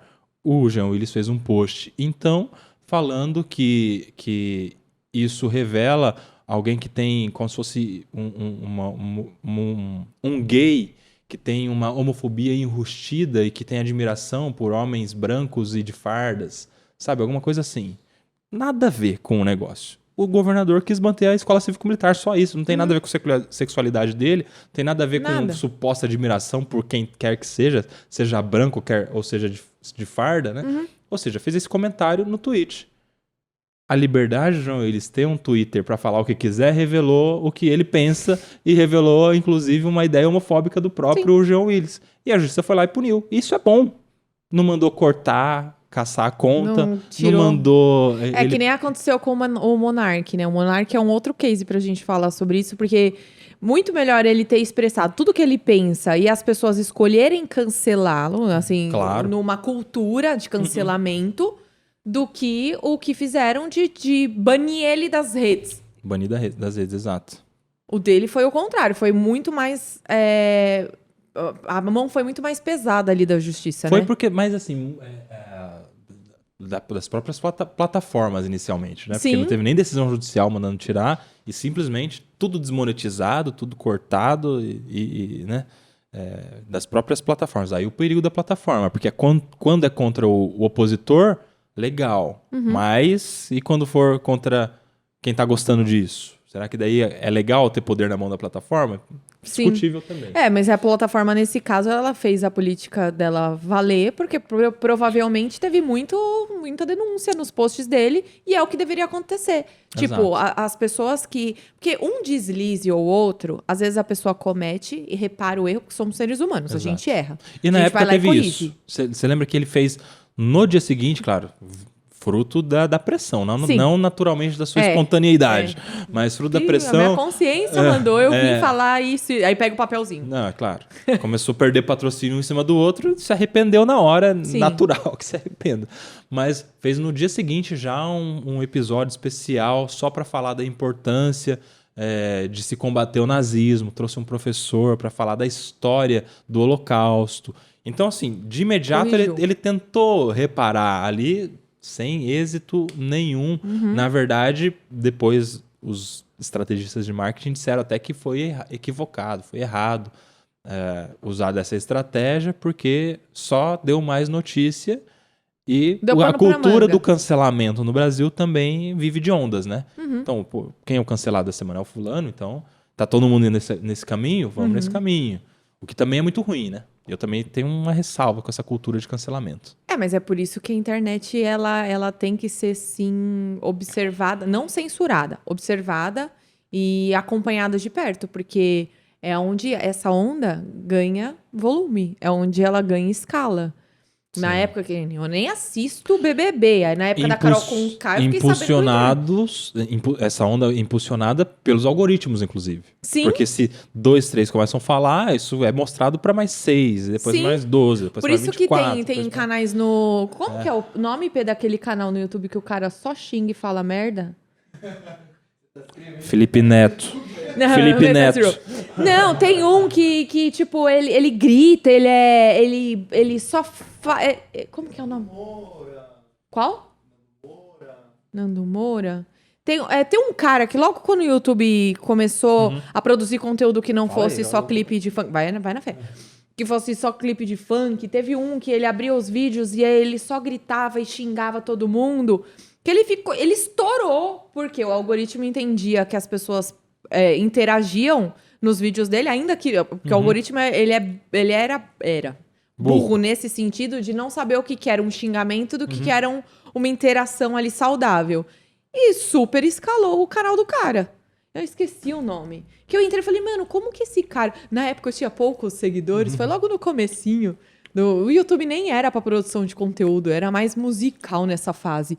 Que eu olhei e falei assim, mano, como que esse cara que só grita e xinga as pessoas, e é xingamento mesmo, não tem conteúdo nenhum, tem trocentas mil visualizações e o meu que eu tô ensinando direito de graça tem tantos outros, mas é porque o algoritmo é bom, é burro. Sim. Fale mal, fale bem, fale de mim. É a regra do algoritmo, né?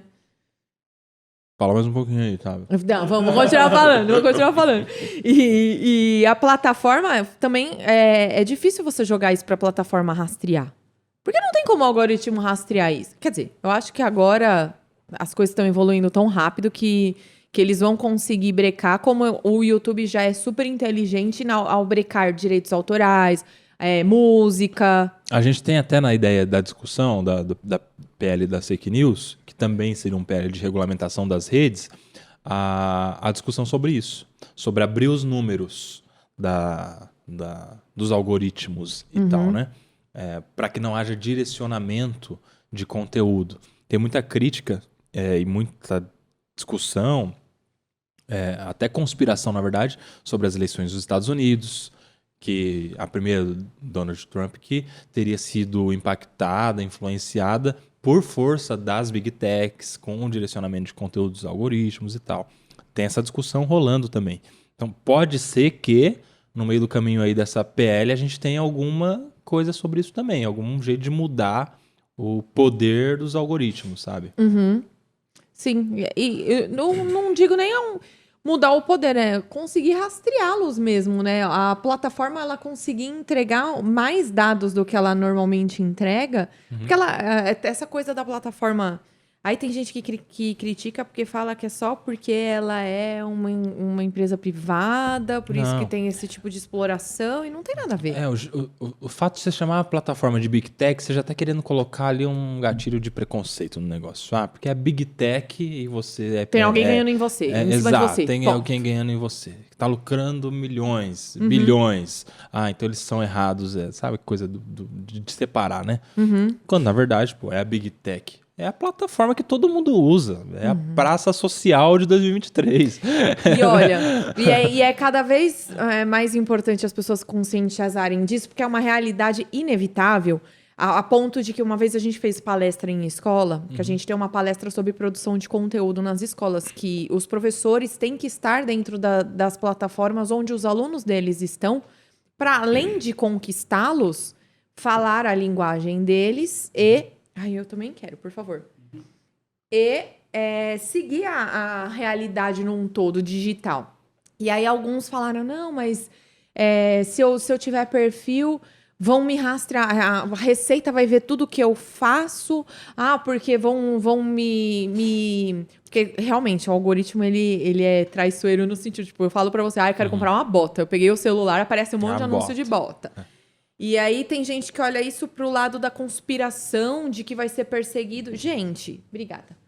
É uma realidade. É uma realidade. Ou você entra e se adapta e aprende a surfar, ou você vai ser engolido pela onda. É uma realidade. A Receita e os órgãos públicos já estão digitais, eles já estão online, eles já conseguem rastrear tudo. É uma ilusão. Em era de Pix agora, imagina.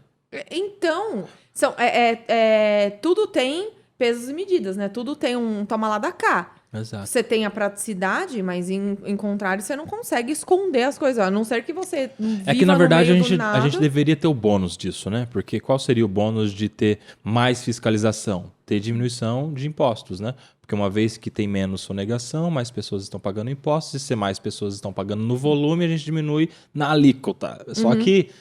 não dá para esperar isso muito desse governo que tem, na verdade, uma visão contrária. Vem né? Você viu essa semana, reforma tributária? A reforma tributária vai piorar o negócio. Você acha? Muito. Por quê? Primeiro porque está passando uma reforma que foi apresentada o texto de um dia para o outro. Apesar de que a gente já discute reforma tributária há 30 anos. Foi assim que os líderes falaram no dia da votação, né? Não é a soldado, a gente está discutindo há 30 anos. A PEC 45 está aí há não sei quantos anos, já passou por tantos... Só que não é o mesmo texto que passou de um dia para o outro. E agora a gente vai ter, nós advogados, vamos de 6% para 30%, praticamente. Nós vamos ter o maior IVA do mundo. E assim, quem é que não estava enxergando isso se o governo está dando todas as letras de que vai gastar mais? Se vai gastar mais, por que é que arrecadaria menos? Se antes, agora, 3 meses atrás, na proposta do arcabouço fiscal...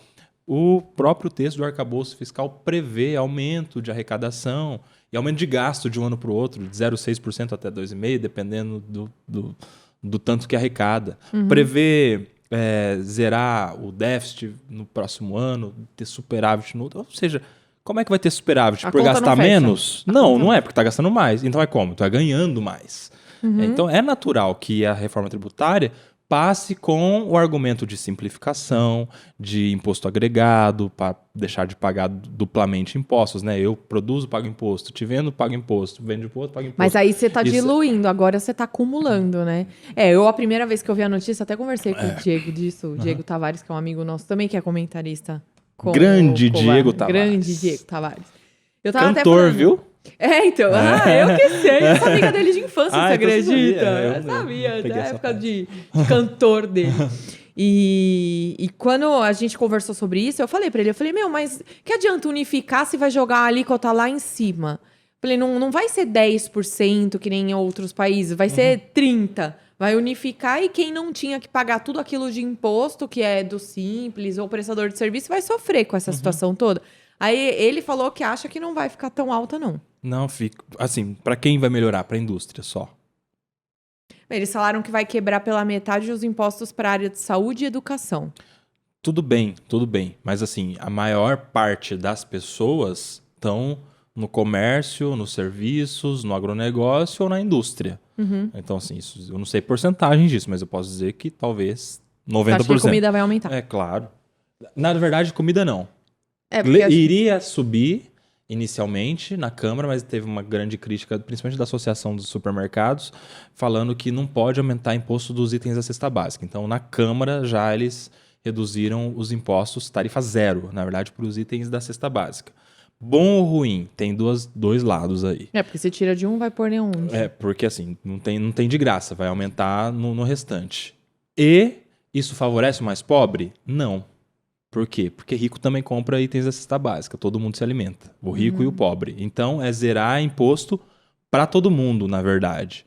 Qual seria a proposta que favoreceria mais os mais pobres? Deixar o imposto caro, o governo recebe e dá a Bolsa Família só para o mais pobre.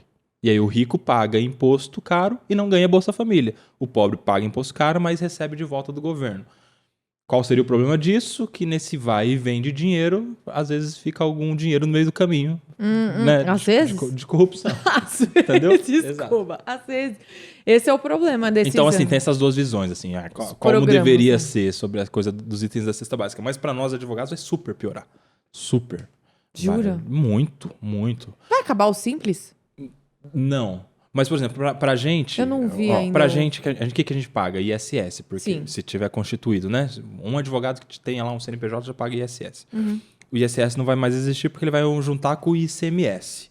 Então, aquilo que era compra de produto ou consumo de serviço vai virar a mesma coisa. Só que o que era ICMS era mais caro e serviço era mais barato. Agora, juntando os dois, vai ficar no meio e esse no meio vai ficar mais caro. Entendeu?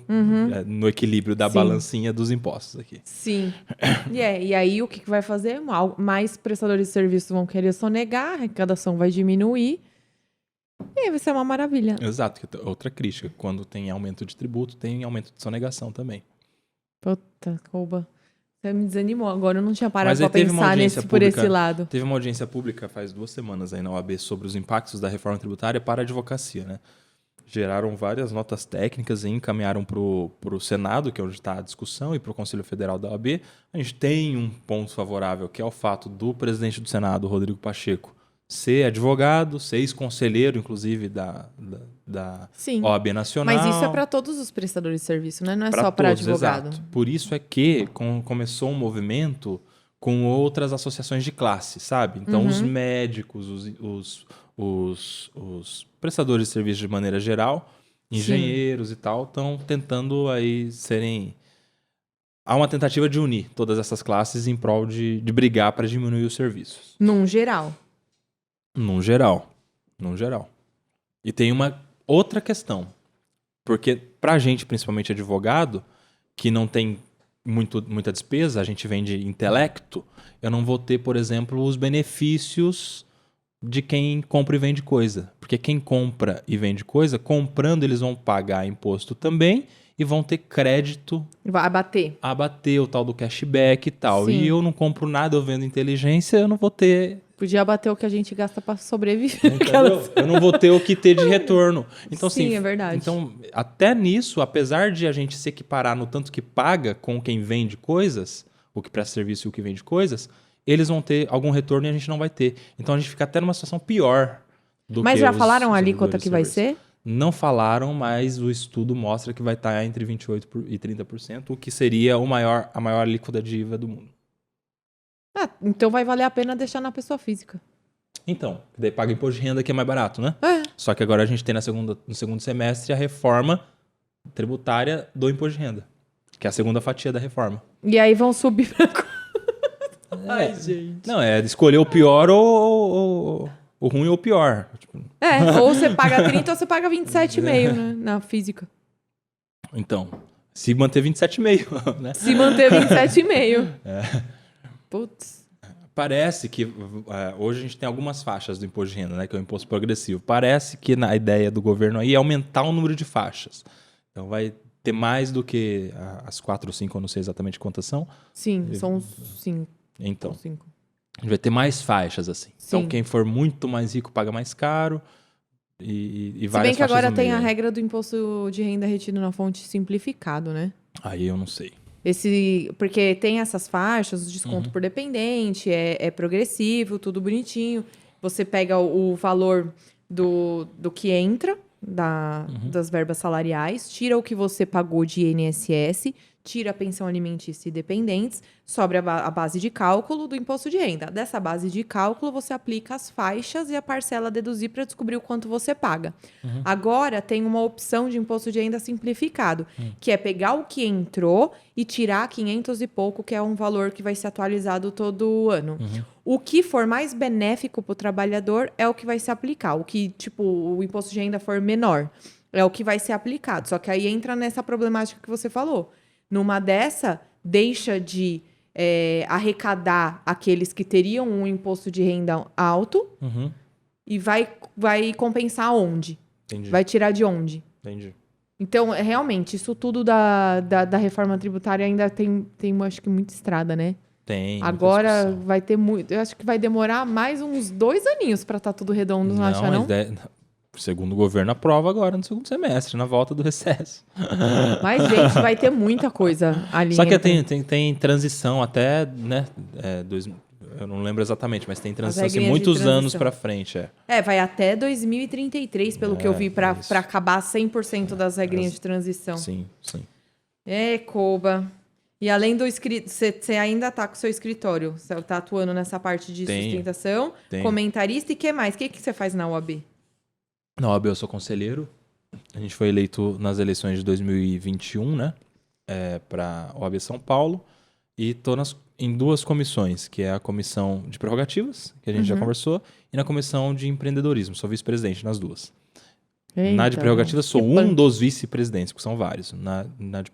E é importante falar isso. Quem está nesses cargos da OAB é remunerado? Não ganha... Tem que gostar, né?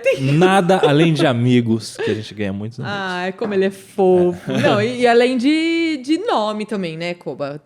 Acho que os advogados, eles prezam muito pela honra, porque a gente não pode se vender de forma alguma. Assim... O marketing jurídico tá começando. A questão dos cargos na OAB, assim, se você assumiu um cargo na OAB eletivo, primeiro, você apresentou a certidão de que você não deve anuidade, de que você não tem nenhuma condenação ética, então, minimamente, você já é uma pessoa a ser confiável, né? E você foi eleito, então você foi escolhido pelos outros advogados, que mostra ainda mais a confiabilidade. Então, isso é bom. Sim, você se destaca. Porque o advogado, ele depende da autoridade do boca a boca, né? Ele não pode se divulgar de forma alguma. Sim, a gente tem todas as limitações da ética aí. Só que você faz muito bem, porque, por exemplo, a gente pode produzir conteúdo informativo. Sim. Né? E o que entra em informativo? Foi até na palestra tema que da a gente palestra, deu, né? Porque a gente estava falando com uma pessoa, com o professor Marco Antônio, né? Que é super também do Tribunal de Ética. E aí ele fala, não pode, mas não pode informativo? Pode. Peraí. Então o informativo, ele atesta a autoridade. Exato. E é o que os advogados precisavam começar a fazer. Eles E é o precisam melhor mostrar que marketing. sabem. É o melhor marketing, é o marketing de conteúdo. Que se você demonstra ter conhecimento de causa, demonstra que você Oratória. estuda, demonstra que você sabe se comunicar, demonstra que você está atualizado com o que está saindo no judiciário todos os dias, com as notícias que estão rolando na semana, você passa a informação para quem está te ouvindo de que você é uma pessoa que ele poderia pensar em contratar. Não é verdade? Sim. Mesmo sem você incentivá-lo a isso, expressamente. Sim. Então, se você demonstra o conhecimento, o conteúdo, o próprio conteúdo incentiva aquela Vai pessoa a se te vender. procurar, a te fazer uma consulta. É muito melhor, inclusive, do que você descambar para o lado da propaganda. Me contrate, eu estou entrando com tal ação, Vou eu vender ganho. pacote de tanto, 2 ações pelo preço de uma. Isso, dá o primeiro só para abril, tipo, primeira parcela só para abril. Um é só no sucesso, o outro... Ai, não dá. E realmente, infelizmente, tem advogados que fazem isso. É porque a gente tem todo esse cunho mais social, que eu entendo também. A nossa profissão, ela envolve muito a representatividade, então nada mais justo do que ser chato na hora de atestar uma autoridade, né? Exato, claro. E você acha que ser comentarista político ajudou ou Ajuda. prejudicou a sua carreira? Porque você é polêmico. Mas ajuda. Ajudou. Ajuda porque boa parte dos comentários, como tudo que está envolvido na política, também tem, de certa forma, algum viés jurídico. Eu tento demonstrar, sabe, a coisa do informativo, eu tento demonstrar conhecimento jurídico para informar mesmo a população, né? Sim. Por exemplo, ontem a gente estava comentando sobre a delação premiada do caso da Marielle. Então, eu falo sobre delação premiada, falo das discussões todas que tem sobre a delação premiada, porque é que muitas condenações baseadas em delações premiadas, na Operação Lava Jato, por exemplo, foram anuladas. Já aproveita o gancho, cuidados. né? E Exato. ensina tudo. Ensina, exato. Então, isso é bom porque é uma visibilidade. Eu sou apaixonada por comunicação e compartilhar conhecimento para mim.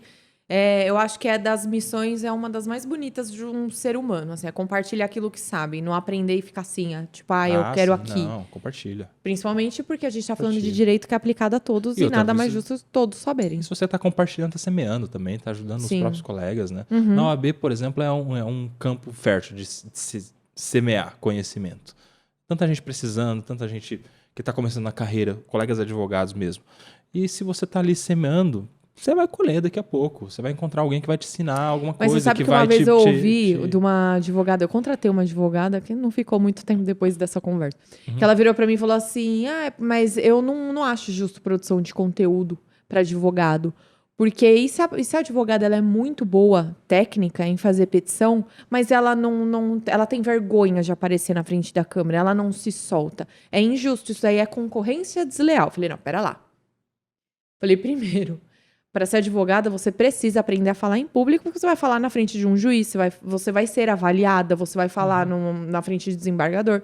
Segundo, que essa coisa de ela não sabe falar, ela é muito boa técnica, a comunicação em si não vai anular. A única coisa é que ele vai dar um holofote maior para aqueles que se comunicam, que geralmente é quem faz a função comercial dentro de um escritório. Quem é muito bom técnico, ou vai para um concurso que tenha uma função ali estritamente burocrática, ou fica na parte interna do escritório ou de uma grande empresa. Então, eu também defendo a bandeira de comunicação e das pessoas saírem da zona de conforto, e a gente volta até para o primeiro papo do primeiro assunto, sim, que é sair da zona de conforto, é se arriscar e colocar sua opinião ali, de forma, é claro, que não desrespeite os outros, né? Hoje a gente teve a primeira aula lá da oficina de oratória na OAB, que a gente recomeçou agora, né? E a Patrícia Vanzolini, ela foi lá, ela gostou do assunto, falou, vou dar uma passadinha, e deu uma palavra lá com a turma. Que é a presidente da OAB de São Paulo. Que é a presidente da OAB de São Paulo e que é uma excelente oradora, inclusive, ela é fenomenal. Ela produz conteúdo, produz gente, conteúdo, é muito bom. É professora, ela é fera na comunicação. E ela deu um recado rapidinho ali para os alunos que estavam começando a oficina, falando o seguinte, o advogado e a advogada têm a palavra como arma. É a única arma do advogado, é a palavra. Não é o vadimeco embaixo do braço. O nosso único instrumento de trabalho é a palavra. Você pode materializar ou de maneira escrita ou de maneira falada. Então, se você sabe muito bem manusear as palavras de maneira escrita, mas não sabe de maneira falada, você talvez seja um profissional incompleto. E aí é interessante que você se aprimore no uso da sua ferramenta de trabalho, que é a palavra. Então, se você escreve bem, mas não fala tão bem, procura se desenvolver, ajuda, perca o medo ou lide com o medo do julgamento alheio e do medo de falar em público, começa a treinar e desenvolva. Então, quanto o contrário, se você fala muito bem, mas não escreve muito bem, também vai chegar algum momento que você vai ter problemas com isso. Então, começa a se desenvolver também. E tudo bem, porque numa dessas existem as sociedades também. Existe a sociedade. Se juntar um cara que fala muito bem com um cara que escreve muito bem, perfeito. Complementou ali um ao outro. E outra coisa, ela deu o exemplo, inclusive, do ex-presidente da OAB, por 3 gestões, inclusive, que é o Luiz Flávio Borges Durso, que é outro cara da oratória, um cara assim que é uma referência de discurso, inclusive. E ele deu um depoimento de como ele se tornou um grande orador. Ele falou que ele fala muito bem porque ele fala muito. Então, quando ele percebeu que ele tinha um dom a ser desenvolvido, ele começou a falar em todas as oportunidades que ele tinha. Enterro, batizado, bar mitzvah, reunião, aniversário. Tem oportunidade dele juntar uma turma e ele começar a falar, ele fala. Aí, ó, Por quê? tá vendo como é bom essa tagarela? É muito bom. Eu sou a tagarela da turma. Aí, então, ó. Tá não é vendo? à toa que eu tô um podcast. É claro, porque não tem como você cozinhar muito bem se você não cozinha nunca. Não tem como você dirigir muito bem se você não dirige nunca. Não tem como você fazer nada muito bem se você não tiver a prática, o exercício. Então, para quem a internet possibilita, para quem não consiga presencialmente, falar com uma câmera. Gente, é um objeto. Esquece que tem trocentas mil pessoas por trás. Exato. Então, se você quiser começar a gravar conteúdo, o mês que vem, você tem 30 dias para gravar 30 conteúdos para depois você apagar. E o dia que você for começar, você já é uma pessoa e olha com que eu não falaria 30 dias de experiência. Mas, Koba, eu não falaria para apagar. Eu acho que a pessoa é muito... Guarda, né? É tipo a jornada do herói. Eu acho que, assim... Se eu olhar os meus primeiros vídeos, eu tenho vontade de me enfiar embaixo dessa mesa. É ridículo, é horrível. Hoje tá muito mais desenvolto. É importante esse processo. As pessoas, elas acham que ela olha a gente falando assim, começou ontem, é um dom que ela tem. Não, a gente meteu as caras lá no começo e capengou. E foi importante só começar. É claro. Assim como o primeiro prato que alguém fez cozinhando também não foi aquelas coisas...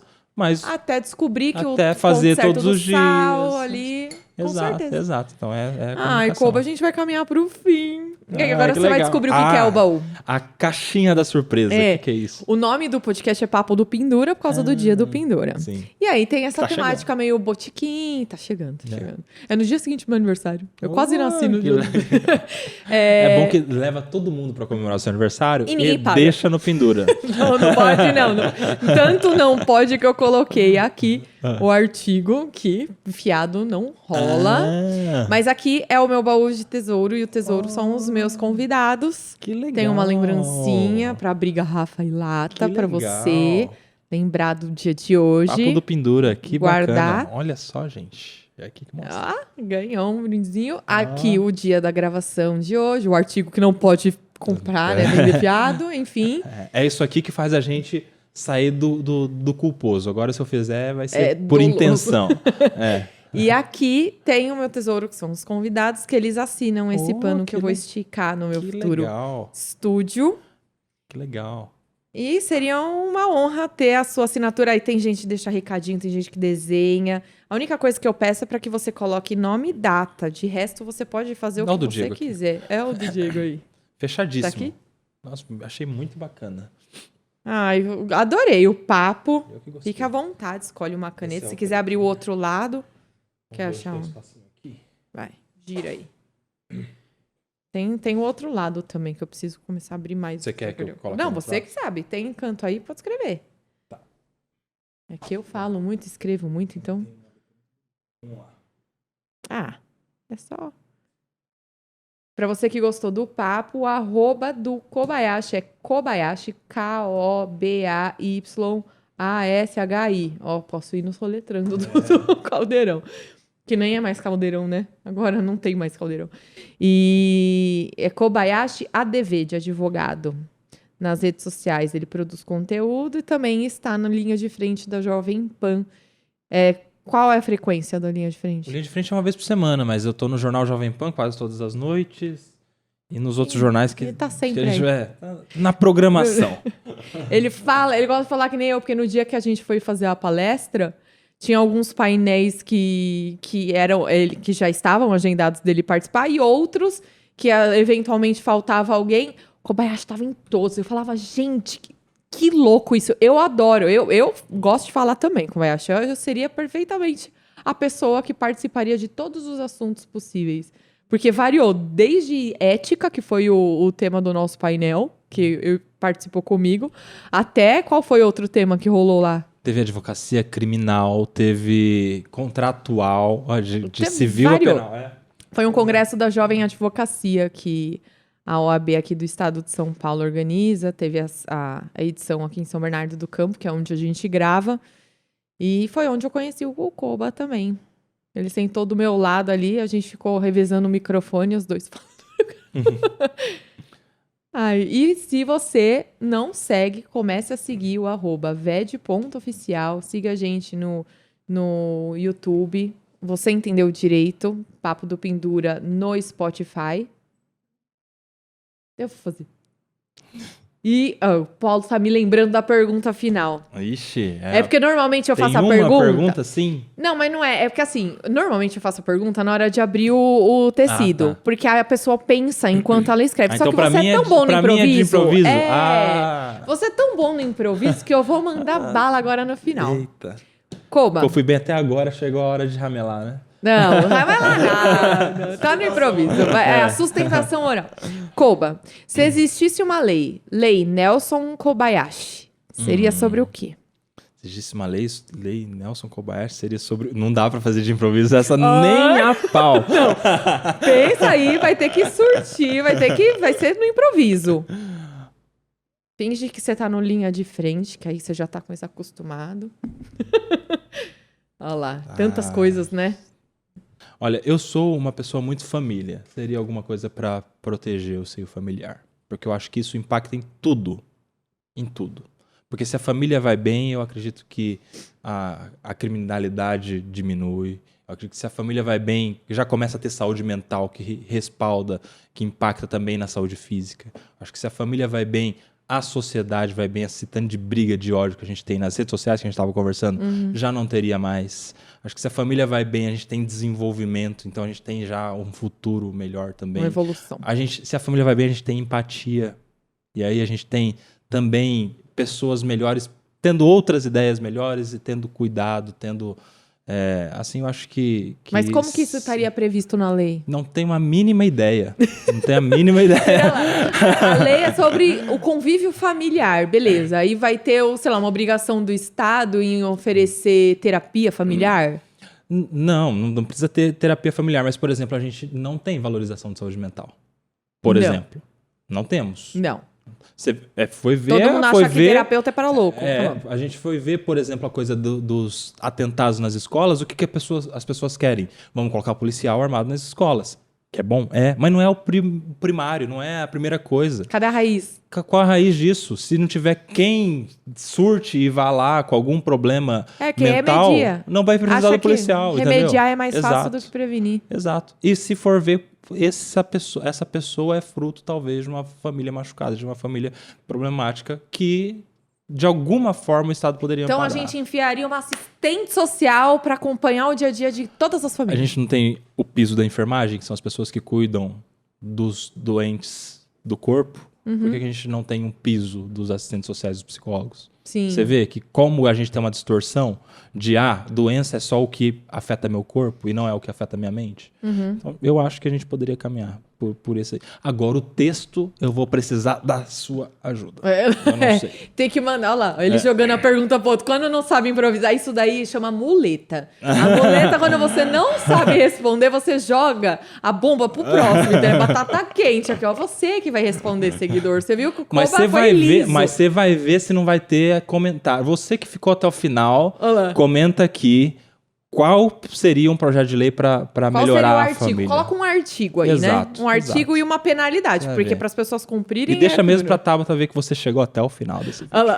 Vai todo mundo chegar. Obrigada, Valeu. viu, Obrigado. Cova? Foi um prazer te Show de bola. receber. O prazer foi todo meu. Parabéns pelo seu trabalho. Adorei o estúdio, o podcast, a sua dinâmica. Escrevi aqui e vou te falar. Você faz a diferença. Parabéns. Ai, obrigada, Cova. É uma honra ouvir isso de você. A honra toda minha. E uma honra tê-los também como nossa audiência. Então não deixe de deixar o like, os comentários, seguir a gente no TikTok, no Instagram, no YouTube, em todas as plataformas que a gente falou até agora, porque é isso que eu faço, eu compartilho tudo que eu posso. Até a próxima.